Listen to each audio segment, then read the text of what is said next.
有个时候，佛陀住在舍卫城的奇树林即孤独园。有一天，佛陀对舍利弗尊者说：舍利弗，阿逸多婆罗门曾经问如来渡到解脱彼岸的问题，这个问题是那些已经知道世间的真相法则，已经明了如来正法的人，那些从浅入深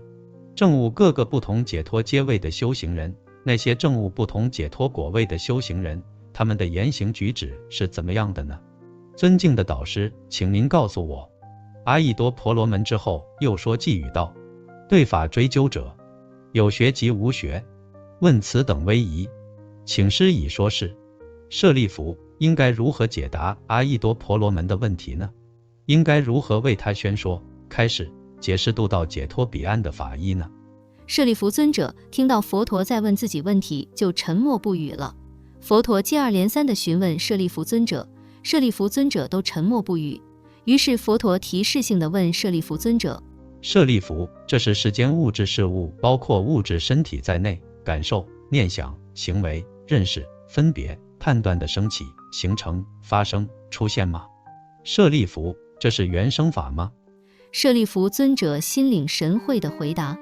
世尊，这些由浅入深证悟各个不同解脱阶位的修行人，这些证悟不同解脱果位的修行人，他们以正确的智慧明了了物质事物感受、念想、行为、认识、分别、判断的升起、形成、发生、出现都是原生法，都是缘起法。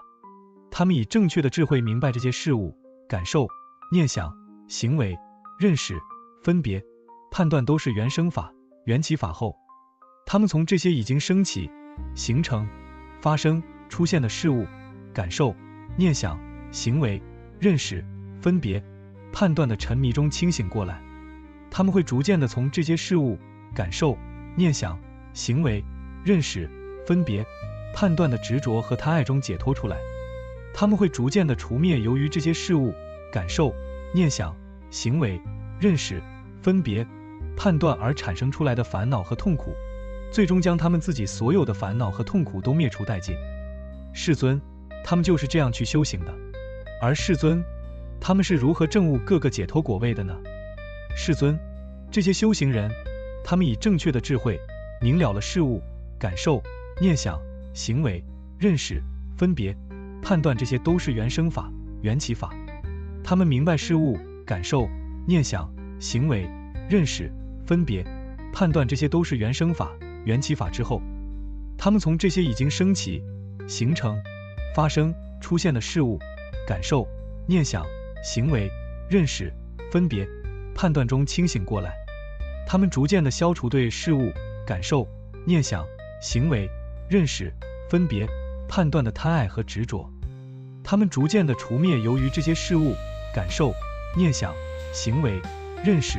分别、判断而产生出来的烦恼和痛苦。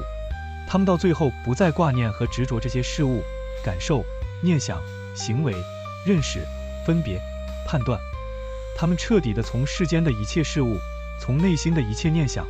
从事物感受、念想、行为、认识、分别、判断中永远地解脱出来。世尊，他们以正确的智慧明了40的升起、形成、发生、出现。当他们明白了40的升起、形成、发生、出现之后，他们就会从这些已经升起、形成、发生、出现的40中清醒过来。他们会逐渐地消除对40的贪爱和执着，他们会逐渐地除灭由于这些40而产生出来的烦恼和痛苦。他们到最后不再挂念和执着40，他们彻底地从世间的一切事物，从内心的一切念想，从40中永远地解脱出来。世尊，他们以正确的智慧关照，就会明白只有40消失灭尽后，他们才不会再继续的升起、形成、发生、出现事物感受、念想、行为、认识、分别、判断。这些事物感受、念想、行为、认识、分别、判断才能灭尽消失。他们只有修行灭除40的方法，才能从这些已经升起、形成、发生、出现的事物感受、念想、行为、认识、分别、判断中清醒过来，才能逐渐地消除对事物感受、念想、行为、认识、分别、判断的贪爱和执着，才能逐渐的除灭由于这些事物、感受、念想、行为、认识、分别、判断而产生出来的烦恼和痛苦，才能最后不再挂念和执着这些事物、感受、念想、行为、认识、分别、判断，才能彻底的从世间的一切事物，从内心的一切念想，从事物、感受、念想、行为、认识、分别、判断中永远的解脱出来。世尊，他们就是这样去证悟解脱果位的。世尊，这个就是阿逸多婆罗门问世尊渡到解脱彼岸问题的解答，这个就是渡到解脱彼岸法理的解释。佛陀对舍利弗尊者说：舍利弗，当初阿逸多婆罗门问如来这个问题的时候，如来就是按你刚才所说的法理来解答他的，他也由此皈依了如来，出家修行，并由此证悟了阿罗汉的解脱果位。如来今天让你解答阿逸多阿罗汉当初所问的问题，是想让你也体会一下阿逸多阿罗汉证悟解脱果位的过程。佛陀说法后，舍利弗尊者再次的顶礼佛陀，随喜赞叹佛陀说法的无量功德，并按着佛陀所说的法去修行。